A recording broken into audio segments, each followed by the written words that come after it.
Hey guys, welcome to another episode of Amber Unfiltered. Today, I wanted to talk to you guys about this movie I just watched. It was fucking bananas. It's called Hokum. It's a horror movie. But before I do that, don't forget to like, comment, and subscribe. Also, if you want to cash at me at Amber Unfiltered Show, that'd be greatly appreciated. So, first and foremost, before I talk about the movie, I guess I just want to give you some life updates. I know I haven't really been posting like that. I usually give you guys a heads up and let you know, hey, I'm taking a break, I'm taking a sabbatical. Life has been lifing. I have been going through a lot. I honestly don't know how I'm surviving. I really just attribute it to God. I'm not gonna force that down your throat. You guys know I'm very spiritual. But I've been in my prayer bag. I've been getting back to my Bible bag and just trying to shift my thoughts and really just rely on God. Because sometimes I'm like, I don't even have the energy to move on or press on, but I have no choice but to. I haven't really told that many people, but I actually ended up getting a second surgery. It was for a different issue. I'm trying to think, do I really want to talk about it? I guess I can. I haven't even really told my family like that. Only a couple people in my family know. Because I kind of was just like, I want to just keep this more close to the chest, but now I feel ready to talk about it now that some time has passed. So I get what's called a pilonidal cyst. Basically, it's a cyst that sits at your tailbone, but it's like near your butt. So it's like in a very awkward spot. And I've been getting them for a long time off and on. You can drain them or they can pop and drain on their own.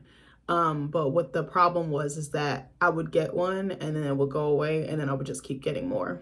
I didn't know that when it keeps coming back or reoccurring that it basically becomes a disease.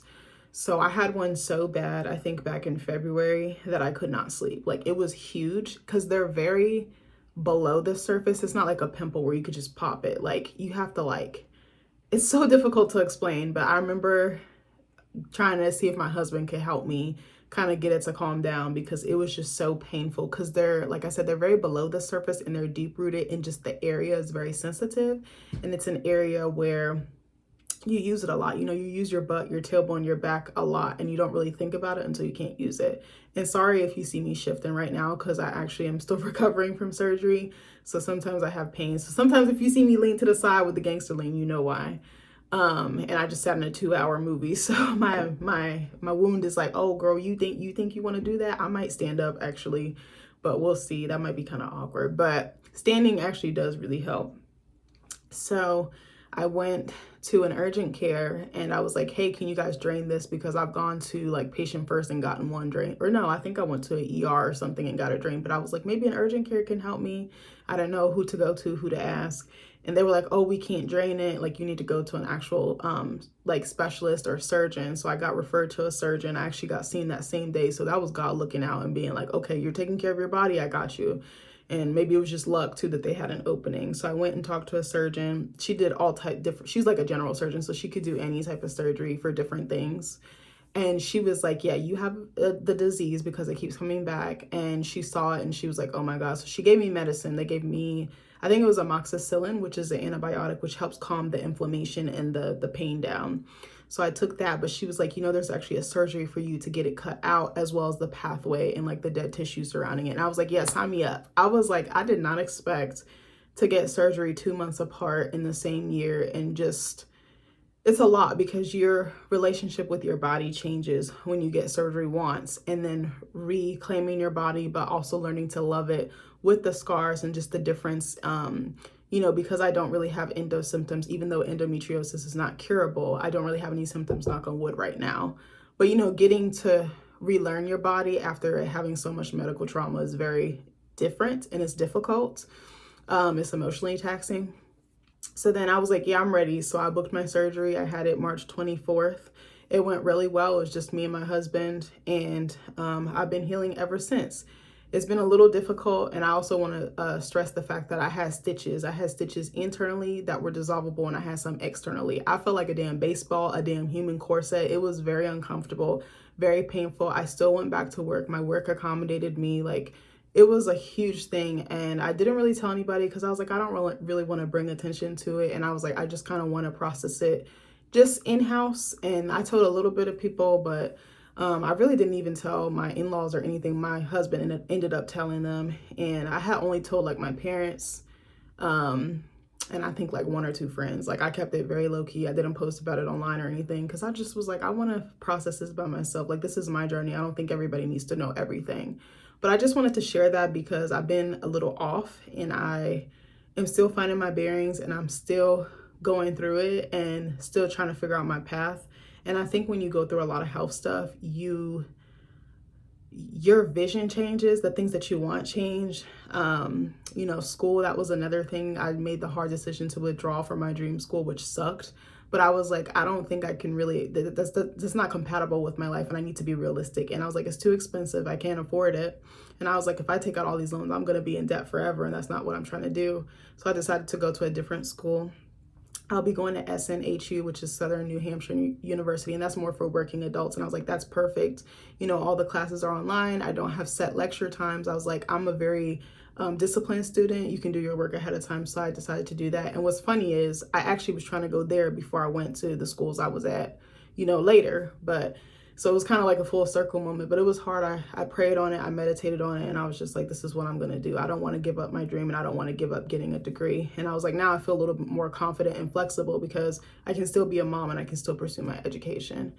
But I changed so much. Like I took a social media cleanse. I just fell off the face of the earth. I was like, I don't really want to talk to anybody. I was like, I don't really give a fuck about other people's problems. Like I always hold space for everyone else. And I was like, no one holds space for me in that same way. And I was just like, I really don't care. I've distanced myself from certain people who take up a lot of my energy and take up a lot of my time. I'm just very low key to myself. Like it has made me so much more different. Like I'm like, if it ain't about, you know, centering my body and prioritizing my body and just my household, I really don't give a fuck. Like that's so bad, but my mentality is just work, home, physical and mental health. Like my body is my biggest priority.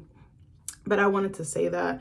And I wanted to say thank you for being patient with me. My videos may be inconsistent. I haven't really felt like recording until today. And, you know, I'm very big on listening to my body and like energetically what I can and can't do. That's another thing. Like, now I'd be like, oh, I want to do all this stuff. And I'm like, but what do I actually have the energy for and what will not burn me out or tap me out? And I think that's very, you know, self-aware of me, if you will. But anyway, I just wanted to preface the video with that. So my dumbass decided to go see a horror movie by myself. As you may or may not know, my husband is very anti-horror. I don't know if it's so much he's afraid of it. I think, I guess I wouldn't call it that. I think he's just apprehensive. And we were talking the other day, I think we were talking yesterday, and he was like, his brothers used to torment him with scary movie stuff like figures and stuff like that. And then he was like masks and things like that. And then he was like, he watched The Thing when he was a kid and he was like, that fucked him up. So he is like totally anti-horror. For some reason, when I saw this Hokum trailer, I was like, I really want to see it. And I had heard it was so good. So I was like, bro, I got to bite the bullet. And a cheat code for me is I'll go in the morning because you get matinee prices or you get a little bit cheaper than if you go in the afternoon. So if you go to the movies before 12, your ticket price should be lower. They also have Mystery Movie Monday where tickets are $5. And I found out they actually have them on Sundays too. Because when I was looking up showtimes for Hokum today, I saw a Sunday mystery movie at 2 o'clock. And I was like, and it was filled up. The theater was filled up. I was like, okay. And another thing is sometimes on Tuesdays, you'll get discounts. I think that's $5 or like $10 for 2 tickets or something like that. So I was like, you know, there's little cheat codes and ways around it.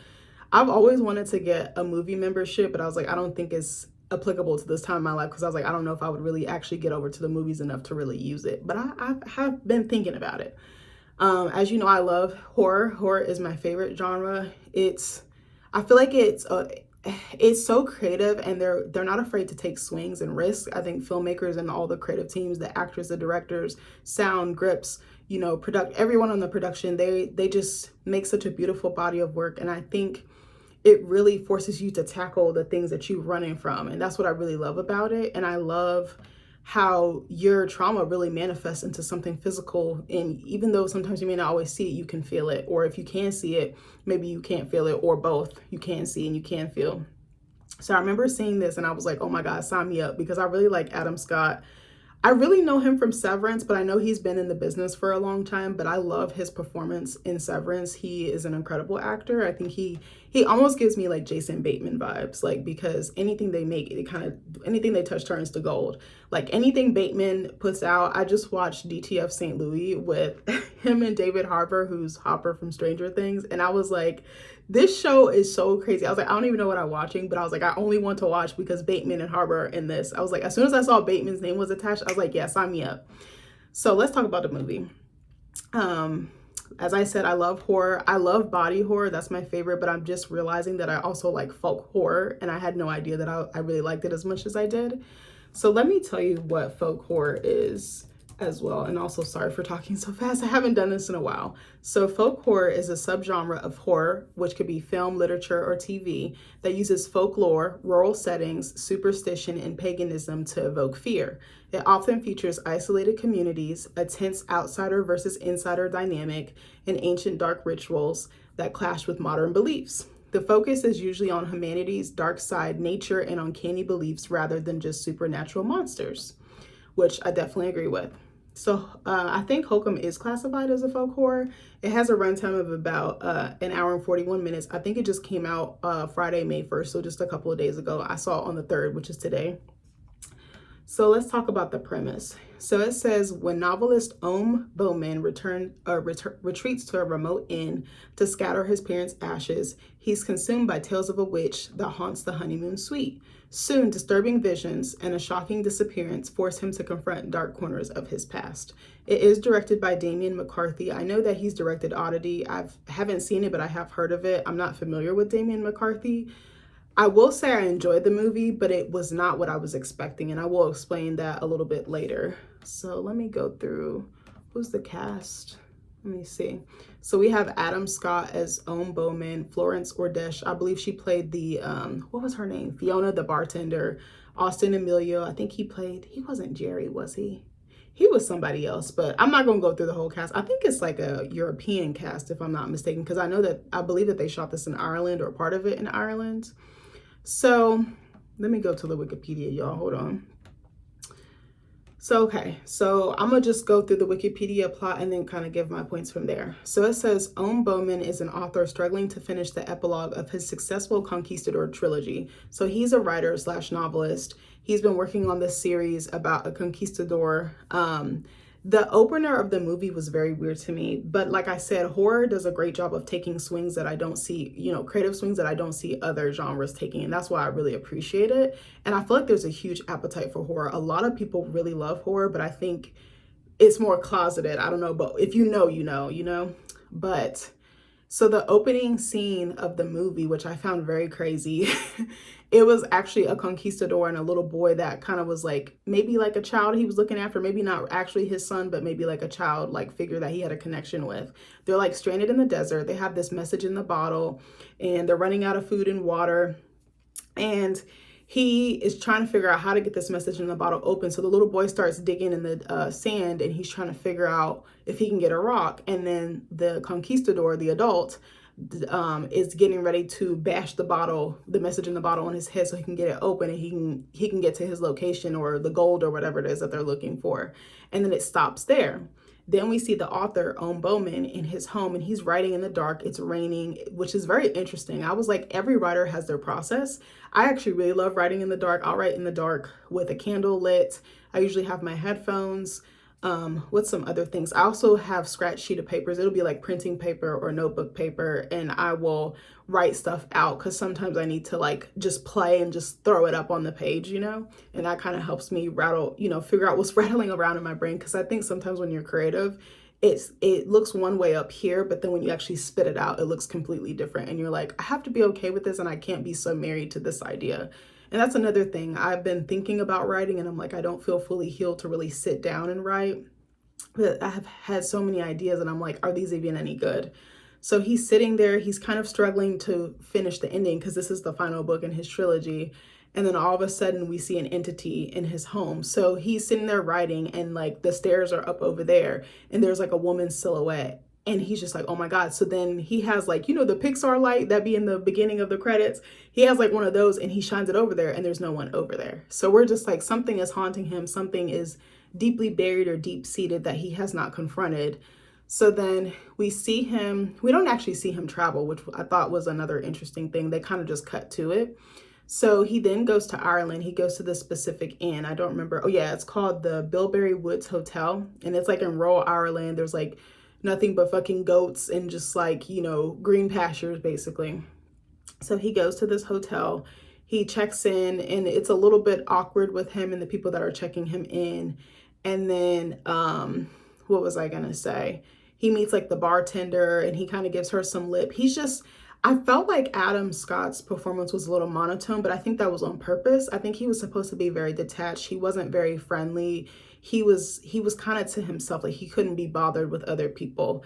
And you got the sense that he was a very solitary or lonely person. And I was like, I can kind of relate to that because I think at heart, I really am a loner and I don't really let a lot of people into my space. And I was like, I need to work on that, but I find comfort in it. It's very weird. So I guess in that aspect, I do relate to his character. See, I thought I didn't like the character, but here I am talking to y'all about it. So then, I think he's like at the bar, or no, he goes to his room and he runs into Fiona, who's like this Irish bartender. And I think he asked her a question. I can't remember what it was. And he was asking where his room was because he couldn't find it because the spot where it was supposed to be was just a wall. And he was like, where's my room? And she was like, bitch, I don't know. Like, he was rude to her, so she gave it back. So she clapped back to him. And I think he kind of liked that because she put him in his place. So then we see him at the bar chit-chatting with her. He's talking to her and he's talking to her about the end of his book. And she's like, that's so bleak. Why did you choose that? And it's clear to me as a viewer that he hasn't let go of his trauma and there's some guilt, there's some regret, there's some shame. It could be a mixture of things. And it has isolated him. He struggles to connect with people because I think he feels like he doesn't deserve a good life and maybe he doesn't feel like he deserves his success. I do feel like the character development was not super strong in this movie compared to Undertone. I think Undertone had a little bit more higher stakes with the character and we got to find out more about her. So Fiona leaves and I think it's like a bellhop. It's this older guy. Everyone there is kind of odd too, like slightly just a little too optimistic or friendly or cheerful. I'm like, bitch, you got to get the fuck out of my face. I don't like when people just eat all the time. I'm like, I'm a bubbly person, but like I also have my days where I'm like maybe more reserved, maybe more in my shell. So the bellhop comes and he's like, oh, you're right. I know who you are. Like he's like so excited. That's like an Aussie accent. What am I doing? So he talks to him and he's like, I'm a writer. Can you read my manuscript? I'm a huge fan, blah, blah, blah, blah. Why does freaking Ohm take a spoon off the table, puts it in a candle and like burns this man's hand with the spoon? I was like, he would have gotten cussed out and then we would have been wrecking right there at the bar. Like, what do you mean? So then I think he goes back to what does he do? No, I might be skipping around a little bit. I'm sorry. You know, Wikipedia be like, so let me skip half of the movie. So I think in the meantime somewhere, he goes to spread his parents' ashes. And what's interesting to me is that when he spreads his mom's, he does it with care. He like spreads them out slowly, gently, like mindfully. And then his dad's, he just dumps it like, you know, pouring for the dead homies, like a 40. I was just like, okay. So you could tell there's definitely some tension. Maybe it's the subtleties of this movie. Maybe that's what I was missing. It wasn't overt. Like I think Undertone filled in the gaps for us regarding the main character or protagonist, but this one, it was a little more subtle. So you can tell that him and his dad have had or did have a contentious relationship. And I forgot to mention his mom died. She got shot in the face, or unalived, excuse me. And he was telling Fiona about it at the bar and he was like, the guy should be basically unalive too. Come to find out later, he was the one that accidentally did it. He was playing with his dad's gun and he accidentally unalived his mom. And that's what created the dynamic between him and his dad. I would have loved to see more visuals with that. I think they showed some, but it didn't hit enough. I think it would have been like, I think the emotional beats kind of are missing a little bit from this movie because I think horror actually is a very emotional genre and it's a very emotional medium. So he's doing that. He starts wandering around. Oh, and I forgot to mention when he first pulled up to the hotel, there's a guy out there that works there. I can't remember everybody's names. And he had like shot this goat because the goats, I guess, were jumping on the cars. They wanted to look at their mirror, at the reflection in the mirror from the windshield or like the car, like the hood or whatever. So he had shot and killed this goat. And it was just like, was it really that deep? But to me, that was like almost symbolism because he was like, they're pests. Like he saw them as inconvenient. And it almost reminded me of the scene in Get Out where Rose and Chris are in a car and that state trooper, something happened with the deer and the state trooper was like, oh, they need to be like eradicated. And then he kind of looked at Chris like, yeah, Black people need to be eradicated. And it's like, no, bitch, we do not. So it kind of just gave that vibe. So I was like, I wonder if the director drew inspiration from that. So then what am I going to say? So then, yeah, he runs into this weird guy. He's like kind of a hobo, but now he's like living out of his van. He's kind of like rugged, ragged. and he's just sitting there next to a dead goat, and he's just like, yeah, I'm drinking some goat milk with some psilocybin in it, some mushrooms. You want some, bro? I got you. And then he offers him this water, but we don't know what's in it. Or I think it might have been alcohol. I think it was moonshine. So I was like, you just out here drinking moonshine from strangers and you don't know what's in it? Like, I'm not taking something from somebody I don't know. Like, I'm sorry. I was like, people need to have better discernment. So anyways, what was I going to say? So Fiona and Albie, I forget what Albie was. Albie like I think he was like a concierge or something like that. So then we find out that there's a room in the hotel called the honeymoon suite that's basically off limits. I think, what's his name? Walks past it and he sees that it's locked and he sees them tinkering around with it. And then I think he's the owner, which is somebody's father-in-law, like always has the key on him because he doesn't want somebody to accidentally get in. So supposedly there's a witch that got trapped inside of there. That's another problem I think I had with this film, is that it doesn't really go into the lore deep enough for me. I was like, this could have been so much more interesting. I actually told my husband when I was coming in the house, because this man was outside doing yard work. So if you hear the lawnmower or something, you know why. But what was I about to say? I told him, I was like, it would have been much more interesting if he was digging into his family lineage, since he'd lost his parents, in a way to like preserve them, and he figured out that maybe the witch was somehow connected to their bloodline. Like, that would have been really interesting, almost like something very bad is going to happen. I don't know if you guys have seen that on Netflix. I really enjoyed it. The fifth and sixth episodes were kind of fifth, sixth, and seventh. It kind of like lost me, but I was like, I'm gonna keep watching because it was interesting, and I like the take that it made on marriage. But I was like, they could have connected it, like, you know how Rachel had the curse in that show. Like, I was like, it could have been more interconnected and a little bit tighter for me as a viewer, but that's just me. So what was I gonna say? So returns to his room. He'd been drinking. I've been drinking. What is wrong with me? But anyway. So Fiona sees, I'm about to eat some of these snacks. I'm sorry, I'm over here worried about food. I got some fruit snacks here. The Welch's fruit snacks, them shits are fire. And I'm doing good with my eating, because usually I would get Bunch of Crunch, which is chocolate, but I was like, I'm gonna be good and do fruit snacks. So Fiona goes back to Ohm's room, or no, she's at the bar and she sees Ohm has left this recorder, which he uses for characters and just notes about stories.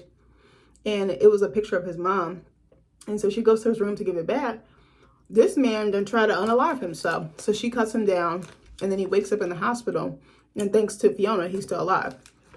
So he goes back to the hotel, and they like, Fiona missing, dog. And he like, what? He like, she saved my life. I want to apologize to her. I want to thank her. I want to thank her for acting quick and helping me out. So then I think she went missing. They had a Halloween party there that he didn't participate in. So the hotel is closing for the season. So they're closing up shop. All the guests are leaving. And then I think Jerry, the little hobo guy that was drinking the goat milk with the psilocybin, was like, I saw her ghost pointing to they had like these bells for different rooms that you can ring for service. And the honeymoon suite bell was ringing. And there was like this entity like pointing. I don't know if it was Fiona or something else from a different dimension, but it was pointing. It was so creepy. I was like, bro, I think I was scared actually that time. It just was creepy. It didn't like fully scare me. And I want to say the movie opens with jump scares immediately. I like to be eased into my jump scares. Don't spoon feed me, but don't treat me like I'm stupid either, or don't immediately just lean into that. I will say the sound design was not my favorite in this movie. It was a little bit overwhelming. I wished it was a little more subtle, because horror to me is subtle until it's boom right in your face. But you have to build up to that. I think the suspense, the tension, and the pacing were kind of a little bit wobbly. I think Undertone did a better job with that. Like, I was in a constant state of dread. There was something in Undertone that they did visually that I was like, ugh. Like, I was just like biting my nails, like, oh my God, what's gonna happen next? But anyway, so obviously Ohm decides to stay because he's supposed to be going back home. And him and Jerry hatch a plan to go break into the hotel, because Jerry done stole the keys from Cobb, who is like the owner of the hotel, I think. The names of these people were so weird too. I was like, I wish there was more banter and more of a connection with the supporting characters. I just feel like supporting characters are equally important as the main characters. And I just the chemistry wasn't really there for me, but I don't think it was fully developed as well. Like, the dialogue just wasn't hitting. I felt like Adam Scott was like kind of monotone in his delivery, and I was like, I'm used to him showing like a wide range of emotions, but I was like, maybe it was the directing. It could have very well been that, because this guy again is a loner. He's consumed by his grief. He's consumed by his rage and his guilt and his shame. So it kind of makes sense. So they break into the hotel. Jerry goes in this room. Why did he go in the room? He went like behind the front desk, like where the concierge area is. He went in there to get something, and he gets knocked out by, is it Fergal? I don't even remember who this guy was. Oh yeah, he captures him because Jerry had unalived his wife. His wife was sick and dying, so he decided to end her life. And so he kind of been living in the woods, and like everybody know he killed his wife, or unalived his wife, but he's kind of like the village hobo, kind of essentially, or the village leper, or he's kind of cast out, like Hester Prynne in The Scarlet Letter. He's like a social outcast basically. So Ohm is hiding because the guy that just knocked Fergal is the guy that just knocked Jerry out.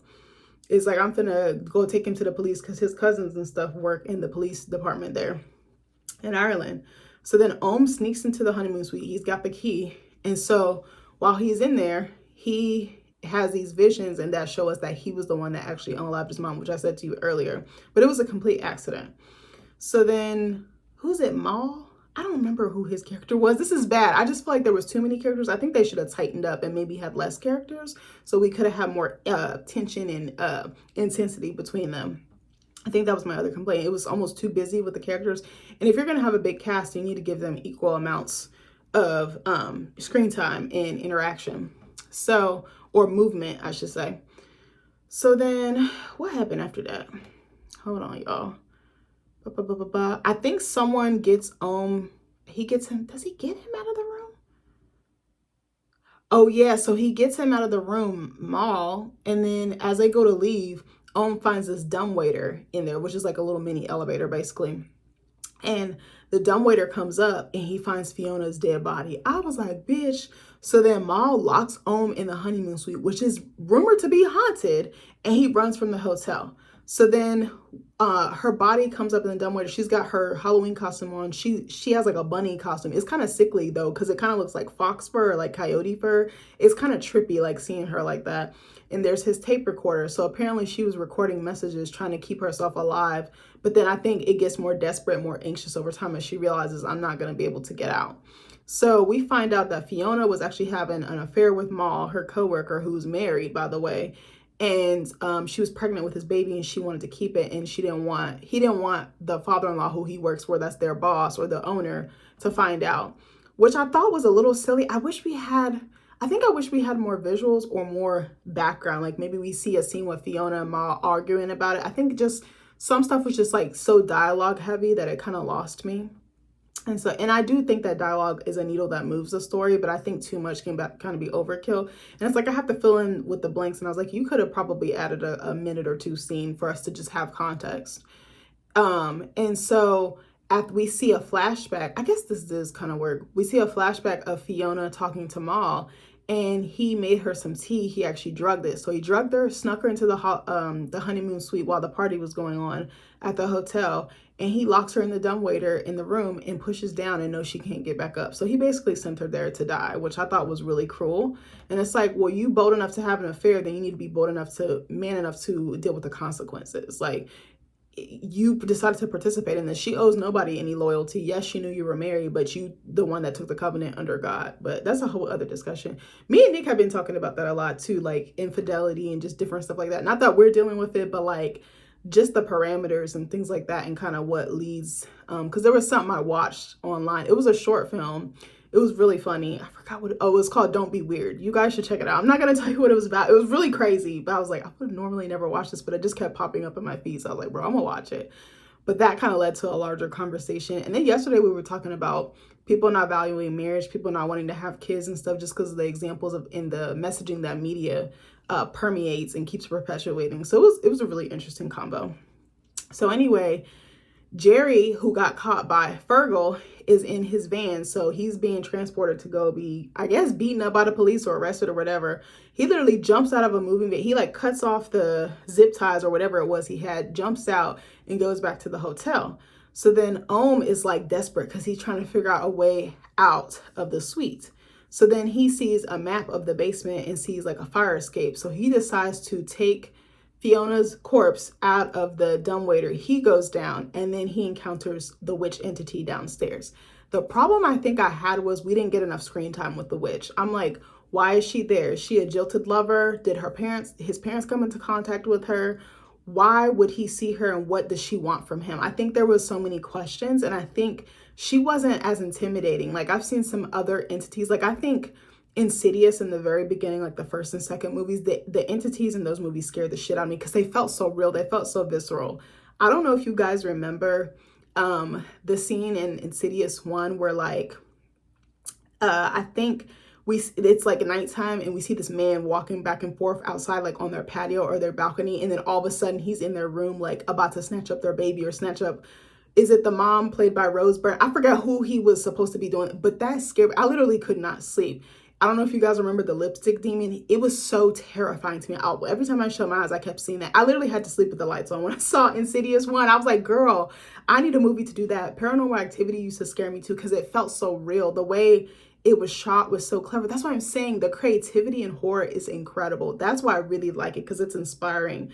And I've always wanted to write horror, and I really, really want to direct a horror film. I don't know if it'll be a short film, a full-length debut, but that is my dream. Like, I've always wanted to be a filmmaker on the side, like maybe make little projects and make visuals here and there, but I would love to direct something horror focused because, oh my God, I like sink my teeth into horror. It's just so meaningful and so near and dear to me. But anyways, what was I gonna say?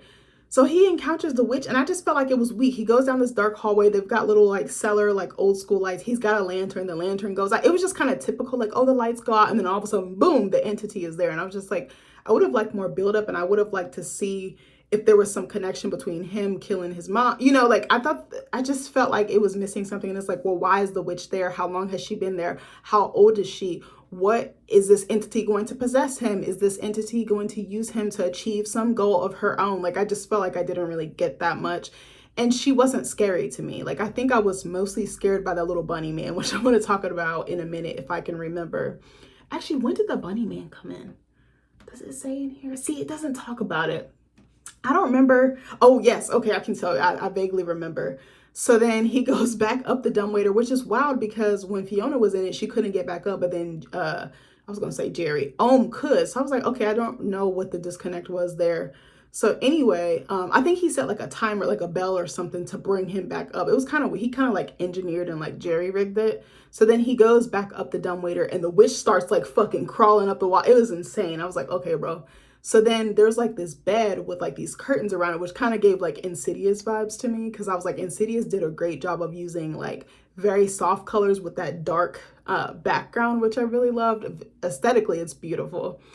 Also The Conjuring, that's another one that I really used to like and love. The first couple, I think the last one was it was laughable. I was like, bro, this is a comedy. This is laughable. But I heard there's another, my brother sent me a trailer. There's another Insidious and I low-key want to see it.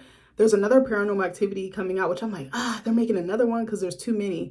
But the director of Undertone is doing the next Paranormal Activity. And I saw a lot of Paranormal Activity influence in Undertone. So I was like, this might actually work. And he said he's been watching it and seeing what works with the ones that fans really love. And he was like, he wrote this movie for the fans. So I'm excited. I was like, I might go see it. I was like, I haven't watched Paranormal Activity in a minute. The third one will always stand out to me. That was always my favorite one. How they, like, the camera work is so beautiful in that.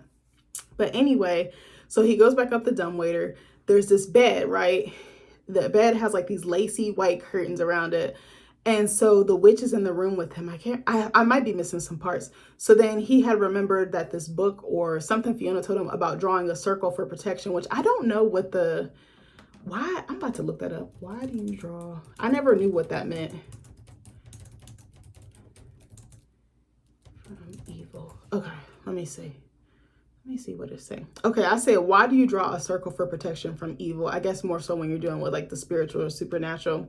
It says, drawing a circle for protection creates a sacred, consecrated space, acting as a no entry barrier against malevolent spirits, negative energies, and external distractions. It serves as a spiritual fortress, keeping the practitioner safe inside while containing the magical energy raised during rituals. That's interesting. I don't know though. I feel like drawing a circle is not enough. I was like, you need to be prayed up. You need to have some sage or something. Like, you need to have something to, because how do you fight something that's older than you? That's intangible, tangible, but not, you know what I'm saying? Something that can pass through different dimensions. I think that would be really hard that, oh, I just draw a circle and I'm okay. But anyway, I thought that was a little silly and I wish there was a little bit more thought out into that. So he starts to draw a circle. He fumbling the chalk. I'm like, bitch, I would have been doing fucking Indy 5000 out that mother, or Indy 500 out that mother. I was just like, he was moving a little too slow, but I think it was just the fear and the panic, like, oh my God, I'm about to get got. Then he gets in the bed. We kind of see the witch peeking through little, it almost reminded me of Weapons, but I think Weapons did a much better job. There's a scene in Weapons where Julia Garner, who's a teacher, goes to her student's house and his family is possessed. And they have these strips of newspaper on the window because she's looking around trying to get to this kid, and you see a strip and you just see his parents like comatose, just staring. Like, I think Zach Kreger did a wonderful job with that. I don't know who on his creative team came up with that, but I was like, goated. But I felt like I wanted more of the witch. I was like, I've just seen her in flashes and glimpses. Like, why aren't we spending more time with her?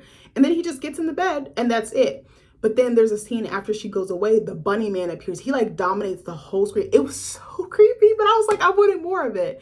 And then there's a scene with the bunny man again where he's like watching, Ohm is watching this old school TV and it's like black and white and the bunny man is there and he's got this letter or this card that he's reading about Ohm accidentally unaliving his mom and like feeling like he has no way out, like his guilt is just consuming him, and he's asking the bunny man for help. But the bunny man's like, hey, that's not my ministry, Playboy. But I wanted more. I was like, what is this entity? Where did he come from? What is the connection between him and Ohm? And why is he haunting him all this time later? Because I think he was like 12 or 13. Was he 12 or 13 when this happened? He might have been a little bit younger. So I'm like, he's probably 20, 30 years past this incident. Like, what is the connection? I know, I feel like inner child, I think it's talking about like inner child trauma, but I was like, damn, that bunny man is so delicious. I love the design. I loved how he was taunting him and haunting him. Like, I was just like, why aren't we leaning into that? I think that should have been the entity haunting him, or maybe co-conspiring with the witch, but maybe that's just me. You hear the lawnmower in the back? That's my husband. One thing this man gonna do is yard work. He gonna be out there for 6 to 8 business hours and our yard gonna eat every time, but still. So anyways, what I thought was kind of weak was after he drew the circle and he encountered the witch and the bunny man for like 2 seconds, he slept in the bed all night and he woke up and then he stepped outside of the circle and she wasn't there. And I was like, I wish they had played it up more, because I wish they would have made us think he was safe and then he gets snatched the fuck up by the witch. Like, I was hoping and praying. And I'm dying because I was a weak ass bitch, because there was a section where I was just holding my hands up. I was like this. I was like, oh my God. And I was cussing under my breath. I was like, oh my God. Like, I felt like I couldn't breathe. I felt like there was like a good 15, 20 minutes where I was like, bitch, because the tension was so good. I was just like, oh my God. But I was like, why didn't we get more of the witch eating him the fuck up? Like putting a curse on this man, something, or being like, okay, your guilt, I'm going to consume it and keep you tethered to it, or I'm going to bring you into this other dimension with me. Like, that would have been so tight. I just felt like that was a wasted opportunity. And I was like, so he slept in the bed all night in a circle and like he got away. Like, I was like, that's not believable to me. I'm like, I know you have suspension of disbelief in art, especially visual art, but I was like, that wasn't enough for me. I was like, I need something to really chew on. The witch didn't get him at night. And that's another thing I wanted to say. I think there's a misconception that spiritual encounters like that only happen at night. Yes, there are certain hours and things like that that can lure them out or open that dimension or space. But I feel like if something had happened in the daytime, that would have been even tighter to me as a viewer. Like, it kind of defeats that narrative or that trope that, oh, it only happens at night, only happens at 3 a.m. There's shit that can happen all day. Like, come on now. So anyway, what was I gonna say? Where was I at? I lost my train of thought. So then Mal returns to the hotel to get rid of Ohm, and we see Jerry actually came back, because remember, he jumped out of the van when, was it Fergal captured him to take him to his law enforcement family members. So Jerry he's fucking tore up from the floor up. He got blood. He looked like his shoulder dislocated. Like, my man's is not having a good day. So Mal tries to be like, oh, Ohm left already. I dropped him off at the airport. And Jerry's like, bitch, then why are you here? He was like, oh, I came to get this picture frame to give it to my wife. He was like, a man can't do nice things. And Jerry's like, no, bitch, you can't. And so Jerry's like suspicious. And at the same time, Ohm is trying to ring this bell from within the room that he's trapped in to get Jerry's attention. So Jerry leaves. Mal convinces him. He's like, oh man, don't worry about it. Like, Ohm's good to go. So then Jerry gets in the car. It looks like he's getting ready to leave. And Ohm sees him leaving out the crack of a window. And he's like, fuck, like that's my opportunity. So then for some reason, Jerry comes back in and he's like, something doesn't feel right in my gut. Then we see the bell ringing and he remembers how he saw Fiona's ghost and she was pointing up and she was ringing the bell. So then he gets like an axe or a crossbow and he like, Mal, get your ass out of the way. He's like, I got to go find my friend. So then he tries to help Ohm break out and fucking Mal shoots Jerry with the crossbow. So I think he does kill him. And then he tries to get Ohm as well. And then Mal starts a fire to burn up the hotel so he can cover up what the fuck he did. Because not only did he kill Fiona, he also killed Jerry. He's also trying to kill Ohm. And then Ohm goes into the basement with the keys. Why did he go back in the basement? Oh, I think he was trying to get away from Mal. Mal chases him. And so some of the stuff that the witch was collecting from her victims is like hanging from the ceiling. It's like little collectibles or souvenirs or something. So we see the keys that they need to get out of the honeymoon suite. It's like a heart and like a set of keys with it. So Mal finds the keys. He gets attacked by the witch. Handcuffs are put on, which I thought, or it's like chain and handcuffs, like old school. And she basically drags him into the underworld. Like they're just sitting there and then they're dragged by these like dark entities that look like they have been there for centuries. I wish they expounded more on that. And they're like screaming. They're like, oh, it feels like very ghostly, very spectral. And then Ohm is handcuffed. He has this tool. It was something that Fiona used to cut him down when he tried to unalive himself. So he cuts himself free, which was not believable because that saw was so little, or that tool was so little. He cuts himself loose, goes back up the dumbwaiter, I think. And then did he try to get out? Yeah, he goes back up the regular elevator. He tries to get out, but then there's a fire that started and he just collapses. And then I think and then we see Ohm and his mom's ghost, and his mom's ghost basically forgives him and he confronts the thing that he did, and she makes peace. She's like, I know that this was an accident. You don't need to let this haunt you and follow you. Like, you still have things to live for. And so, yeah, he escapes, and then Fergal actually comes to rescue him and they get out. So then he's what I didn't like was the ending. It just felt too pretty. It felt like a bow just wrapped on it nicely. And I was like, he just went through some traumatic shit. Like, he should be a little bit more different. I think he was a little bit more cheerful. He was more optimistic about his life now, I think, because he was a little bit of a pessimist before. So then this is where we kind of see him change. Ohm is in the hospital. That bellhop that he burned with the spoon, Albie, visits him and he's like, the hotel. Ohm is like, did you go to the hotel? And he's like, yeah. He's like, we found Fiona and Jerry's remains, but Mal is missing. Y'all ain't never gonna find Mal because he dead, okay? So then Albie is like, it's kind of my fault that some of this popped off, because he's like, I spiked your whiskey. Like, I put some of the powder from Jerry's magic mushrooms in there. And he's like, that kind of, you burned my hand, so I had to get you back. He was like, you were really fucking rude. And then Ohm was like, oh my God, but he kind of lets it go. And he thinks that maybe everything that he went through was imagined. And then he looks down at his wrist and he sees the chain marks and he's like, no, it wasn't. So Albie's like, hey, can you read my manuscript? And he's not, Ohm is a little bit nicer and he's like, yeah, I can do it. And then he tries to finish writing his Conquistador third book, and the movie ends. I just felt like it was a little too neat, and I was just like, he just went through like a really bad time. Like, you were just supposed to be here to bury your parents, maybe work on your book, maybe sightsee, drink, do whatever, drink, eat, and be merry to your, heart's content, or whatever you wanted to do. But he just, I don't know, he was just a character I didn't really care about. I was like, I think I felt mostly bad for Fiona, because it's like, okay, so she was punished for having an affair. She has proof of her affair and she died as a result. I wanted more from the entities. I wanted more scares. I don't feel like I was actually afraid. Like, I feel like I'm gonna sleep fine tonight.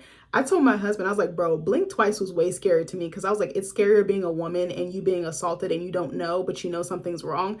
I was like, plenty of women get assaulted. I've been assaulted before. And I was just like, that to me is more terrifying, because it happens every day and nothing is done about it, and you have to live with that trauma in your body and work through it. So I thought that was terrifying. I think the sound design was much better in Blink Twice. I think the terror, the buildup, that monotony, like that Groundhog Day, was very interesting until it built up and the girls started remembering. Their memory started coming back, and then it was just horror, realizing I'm being taken advantage of, I'm being drugged, I'm being given alcohol, substances are being pumped into my body so they can play with me however they want and they can abuse me however they want. I felt like the stakes weren't high enough. I felt like, I don't know, I was very disappointed because I thought it was going to be much scarier, because I kept hearing people say, oh, it's going to be terrifying, it's going to be terrifying. I didn't find it terrifying at all. Like, there was some parts, like I said, there was one section that was just like, my heart was beating really fast, because I was like, oh my God, I don't know what this character is going to get himself into. But it didn't land the mark for me. I wouldn't mind watching Adam Scott in another horror, but I think a different director. I'm not familiar with this director's work. I think it's Damian McCarthy. I kept wondering, like, what was the message? The only message I could really pick from it was confront your past. Confront your past, or your past will confront you. And that can resonate with anything in your life. I'm definitely living that right now, but I don't know. It just, something was missing. I didn't feel like there was enough interaction between the characters. I was like, so he meets this bartender. She saves him he talks to her like 1 or 2 times, and then he goes out of his way to go save her. I was like, it didn't seem realistic, and it didn't seem believable. I needed it to be fleshed out a lot more, I think was the problem. I didn't feel scared. I was actually shocked that I went to go see this by myself, because I thought it was going to be much more terrifying. I feel like if I went and saw Undertone by myself, I'd be shitting my pants, but I didn't.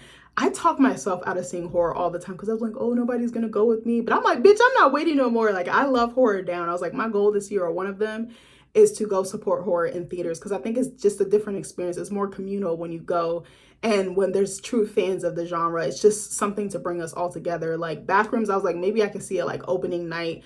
It's nothing like going to a movie opening night or opening day. It's just something so special. And I know this only came out like 2 days ago, but I was like, a Sunday at 10 o'clock in the morning, I was like, most people are probably at church. Most people are probably with their families, or just, doing errands and household chores to get ready for the work week. But I mean, I enjoyed the movie. I would probably give it a 6.5 out of 7, but it wasn't my favorite, but I did enjoy it for what it was worth. I say go check it out if you love horror as much as I do. But I wanted to talk about it. I wanted to dish, and I hope you guys enjoyed this review. I love you, and I'll see you next time. Bye.